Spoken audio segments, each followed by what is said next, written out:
Decisiveness. Most of those are pretty self-explanatory, but values-based decisiveness. Can you clarify what that one means? Values-based decisiveness means making a decision based on the values of the organization or the values that you have as a decision maker. An example from the book, in fact, the chapter called Values-Based Decisiveness opens with Galita Carr-Clayton, who's a headmistress of an elementary school.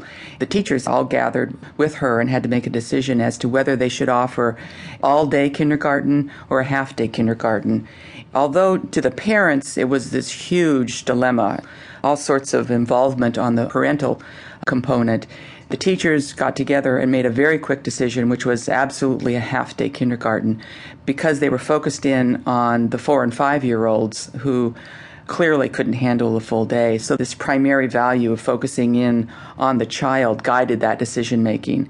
If everyone's really clear as to the values of the organization, those values then can be put on the wall or shared in some sort of plaque on your desk, but they guide the decision making. And we're not talking about the leader at the top saying, these are the values, I want you to follow these values. It's very different. It's bottoms up. It's the employees, the individuals, everywhere in the company, even if it's a large company, thinking about their own personal values, and from there sharing those and coming up with a collaborative effort and having that guide decision making.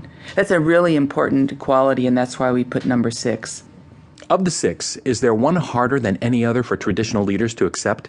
Oh, I think the hardest for traditional leaders is humility, because ego is often the key driver of leaders at the top. One of the stories I love is Mary Ellen Weber, who was the second youngest female astronaut to go up in the space shuttle and literally go around the world. She shares a great story of their commander who, at the beginning of their mission, explained to the group a major failure that he had had. What that did is convey to the group that vulnerability and openness was going to be the key ingredient to make sure that this team of people worked hand in hand with each other. So I think humility is probably the biggest challenge. But we have found in talking to all of these folks that these people understand that serving others is the key ingredient for leadership. And if you're serving others, then the focus isn't on you, it's on the people that are working with you. And how do you make the transition from the old to the new? I believe you've identified some specific steps. We've come up with 7 steps, and the first one is probably odd for people to consider, but it's reach out and serve others. And it sounds a little counterintuitive. Why wouldn't you go from the outside in? We're proposing going from the inside out.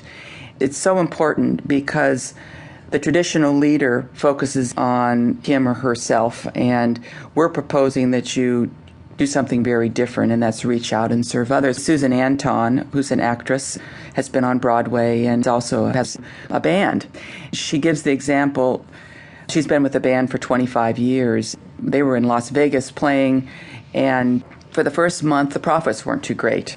So she offered to stay around with no pay in order to help her band for the next month and also the hotel.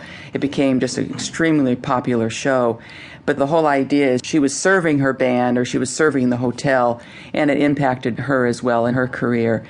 The 2nd through the 7th steps are just very critical. Briefly, they are asking, who am I? So get to know who you are and your strengths. We have ways of doing that would describe in apples or square. The 3rd step is to get to know the other people in the organization in a way that is deeper. It's so important, a skill really that's been forgotten. The 4th step is find common ground, and one would assume if you're all working together that this takes place, but the critical step in our new peopleship style of leadership is to find common ground, to focus in on who are we after you've looked at who am I, who are you, and come up with goals. Then we also have the step that I think is probably one of my favorite, is root for people.